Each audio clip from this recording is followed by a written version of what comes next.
L'invité du Maine, une coproduction Fidélité Mayenne, RCF Sarthe. Parmi les invités au 40e anniversaire de la FFRC, la Fédération Française des Radios Chrétiennes, était présent un représentant de l'ARCOM, Hervé Gaucho. Bonjour. Bonjour. L'ARCOM, on a un petit peu l'impression que c'est cet organisme qui fait la pluie et le beau temps parmi les radios et télé, mais surtout radios en ce qui nous concerne. Est-ce que c'est juste ? Non, c'est pas tout à fait vrai. C'est plutôt un tiers de confiance. C'est plutôt un régulateur qui est là pour accompagner justement le secteur de l'audiovisuel, que ce soit la télévision, la radio et d'autres médias d'ailleurs maintenant, pour faire en sorte que les choses se passent au mieux. Donc en ce qui concerne la radio particulièrement, moi je suis très attaché à ce que le secteur de la radio se porte bien d'un point de vue économique, technologique, soit dans des bonnes conditions réglementaires et législatives auprès de leurs auditeurs, parce que c'est un secteur qui est extrêmement important, mais qui est sous la concurrence du numérique, comme tous les médias traditionnels, j'ai envie de dire. Donc c'est un petit peu normal qu'on soit là pour les accompagner. En tout cas, on est beaucoup plus un tiers de confiance qu'un gendarme de l'audiovisuel, comme parfois on nous qualifie. Mais oui, on a toujours peur que vous donniez les autorisations d'émettre ou les autorisations d'être présent sur le DAB. Donc c'est un petit peu pour ça, effectivement, que parfois on a un petit peu peur de l'ARCOM. C'est vrai que c'est notre premier métier, en fait. C'est le métier d'origine qui a occasionné la création de l'institution il y a 40 ans, plus que maintenant. C'est qu'on est un affectataire de fréquences. On a des bandes de fréquences qui sont à allouer à la télévision, à la radio en FM et en DAB+, maintenant avec la radio numérique terrestre.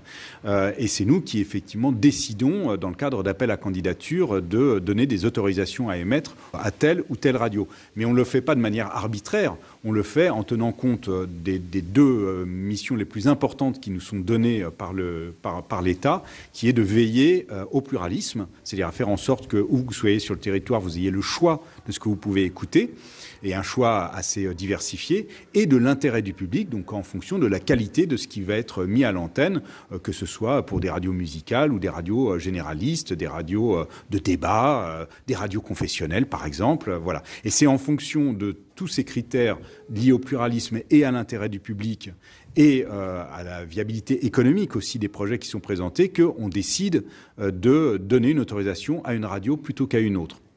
Vous avez évoqué dans votre présentation l'importance pour la démocratie de ces radios associatives locales et également chrétiennes.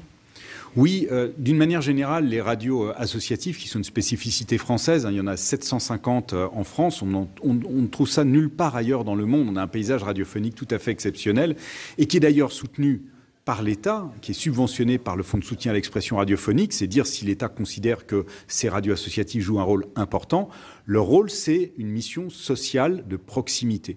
Et quand on parle de proximité, on parle d'une proximité territoriale, d'avoir une radio qui est près de chez soi et qui vous parle de vous, mais aussi d'un point de vue social, sociétal, culturel, cultuelle, la proximité, elle peut revêtir des tas de formes différentes. Et par les temps qui courent, à l'heure des réseaux sociaux, à l'heure de la fracturation des opinions, à l'heure des bulles informationnelles, à l'heure de la curation algorithmique qui vous enferme dans des biais de confirmation, d'avoir un média traditionnel, un média de radio, un média d'intimité avec ses auditeurs en proximité, c'est très important et on est évidemment très attaché aux radios d'une manière générale et aux radios associatives en particulier. Et si l'État est aussi attaché à soutenir financièrement les radios associatives, c'est peut-être aussi pour qu'elles puissent garder une certaine indépendance vis-à-vis de grands groupes. Alors oui, c'est certain, et puis c'est aussi pour garantir leur bonne santé économique, parce que l'argent c'est toujours le nerf de la guerre. Si on veut avoir des studios, si on veut avoir des animateurs, des journalistes, si on veut avoir des émetteurs, il faut avoir de l'argent. Et les radios associatives, grâce au Fonds de soutien à l'expression radiophonique, sont beaucoup moins en dépendance des marchés publicitaires et du privé. Il y a des radios commerciales qui vivent tout à fait correctement des marchés publicitaires, mais les radios associatives justement n'ont pas à se poser trop ces questions-là. C'est très important parce que certaines radios privées pourraient être tentées de ne pas investir certains territoires où il y a peu d'audience parce qu'il y a peu de gens et où il y a peu de marchés publicitaires, donc il y a peu d'argent à gagner. Et donc les radios associatives, justement parce qu'elles ne sont pas dépendantes financièrement, ça leur permet de pouvoir être présentes sur des territoires où toutes les radios ne seraient pas forcément présentes. Vous avez évoqué, Hervé Godeschaux, le DAB. Alors c'est vrai qu'il arrive chez nous en Mayenne et on sait que ça représente pour les radios associatives une explosion des coûts avec double coût parce qu'il faut produire en FM, produire en DAB.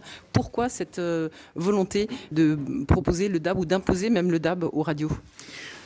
Alors d'imposer, on n'impose rien du tout. Nous, on a la conviction que le DAB+, c'est l'avenir de la diffusion hertzienne de la radio. C'est même déjà le présent d'une certaine manière. La FM, c'est formidable, c'est une dynamique qui a fait ses preuves depuis de très très nombreuses années. Le fait est qu'aujourd'hui c'est un son analogique, que c'est pas une ergonomie, on va dire d'aujourd'hui. C'est-à-dire que si vous voulez écouter une radio en FM, il faut savoir quelle est sa fréquence pour pouvoir la trouver. Avec le DAB+, on a un son tout en étant toujours en hertzien, c'est-à-dire avec un poste de radio et avec une antenne, on a la faculté d'écouter la radio avec un son numérique, avec une ergonomie où vous avez juste à choisir la radio que vous voulez écouter en fonction de son nom. Donc c'est plus moderne, pardon de le dire comme ça, et c'est pas vraiment pas faire insulte à la bande FM que de dire ça. Nous, on a la conviction qu'il faut développer le DAB+, non pas contre la FM, mais pour préserver la souveraineté des radios sur leur mode de diffusion, et notamment hertzienne. Parce que sinon, ce qui va se passer, c'est que les gens vont écouter de plus en plus la radio sur Internet, sur le numérique. C'est très bien, hein. Aujourd'hui, on a 20% de l'écoute en radio, elle se fait sur Internet, ce qui permet d'ailleurs d'écouter également des contenus à la demande. En termes d'usage, c'est très bien, ça permet de faire revenir certains auditeurs vers l'audio et vers la radio. Mais si on laisse faire, considérant que on a une progression de 63% en 5 ans de l'écoute audio en numérique, le risque c'est qu'un jour, il n'y ait plus que ça. Et auquel cas, non seulement les auditeurs se retrouveront finalement à devoir payer un abonnement à Internet pour pouvoir écouter la radio, ce qui serait quand même très dommage, sans compter qu'en plus de ça, ils seront surveillés par les cookies, il n'y aura plus d'anonymisation.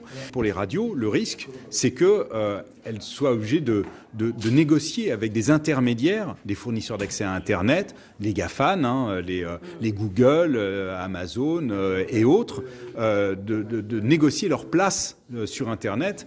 Et on sait que le pouvoir de négociation d'une petite radio associative face à Google, on imagine que ça peut être assez dangereux. Donc, il ne s'agit pas du tout de remettre en cause ni la FM, ni le numérique, l'écoute sur Internet, mais le DAB+, est un moyen de garantir un certain équilibre. Et donc, il faut que tout le secteur passe au DAB+.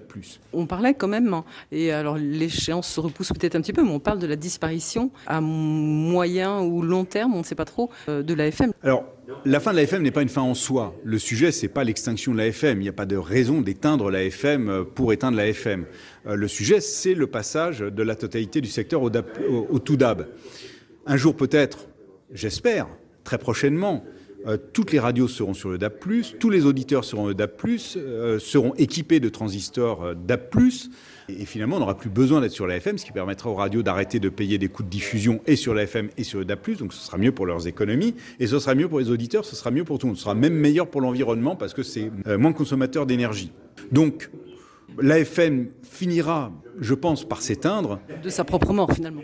Alors, soit de sa propre mort, soit parce que, d'une certaine manière, on aidera l'extinction de la FM pour un point très particulier, c'est que si on a des radios qui passent au tout DAB et qu'elles libèrent donc leur fréquence FM, il ne faudrait pas que d'autres radios arrivent derrière en opportunité, saisissent ces fréquences FM auprès de l'ARCOM dans le cadre d'appel à candidature et finalement viennent faire concurrence à des radios vertueuses qui sont passées sur le DAB+. Donc, l'idée qu'on a, pas tout de suite, mais d'ici quelques années, c'est d'avoir la faculté de, quand on a une radio qui passe au tout DAB et qui nous rend ces fréquences FM, de dire ces fréquences-là, on ne les remet pas en appel pour d'autres radios pour protéger les radios qui sont passées au DAB+. Peut-être qu'au tout début des propositions du DAB, on a évoqué le fait que c'était parce que l'armée voulait récupérer certaines fréquences de la FM. Ça a été un bruit qui courait. Alors, ça n'est qu'un bruit. Ça n'est qu'un bruit, je vous le confirme. Je n'ai absolument pas entendu parler de ça. Est-ce que vous voulez rajouter autre chose sur le fait que l'État soutienne aussi ces radios associatives, et y compris des radios cultuelles, dans un État qui se veut laïque, qui réclame la laïcité? C'est pas forcément gagné, donc c'est plutôt une bonne chose.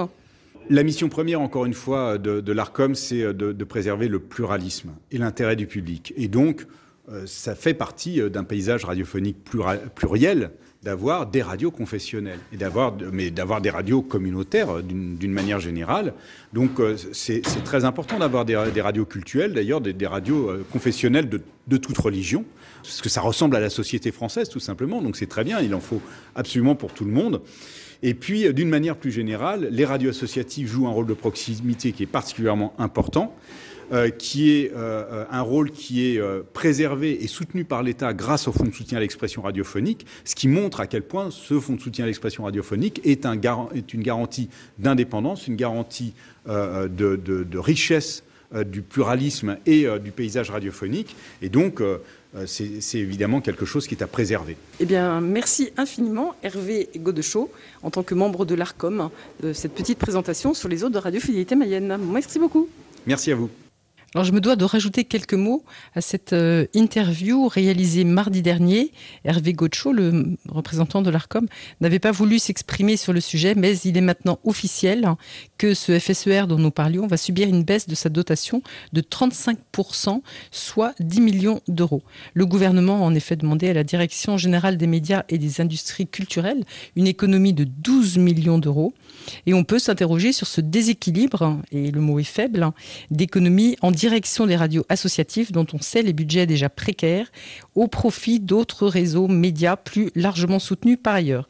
Alors nous aurons certainement l'occasion de nous mobiliser et de vous mobiliser sur cette baisse drastique qui peut mettre en péril l'existence de nos radios chrétiennes.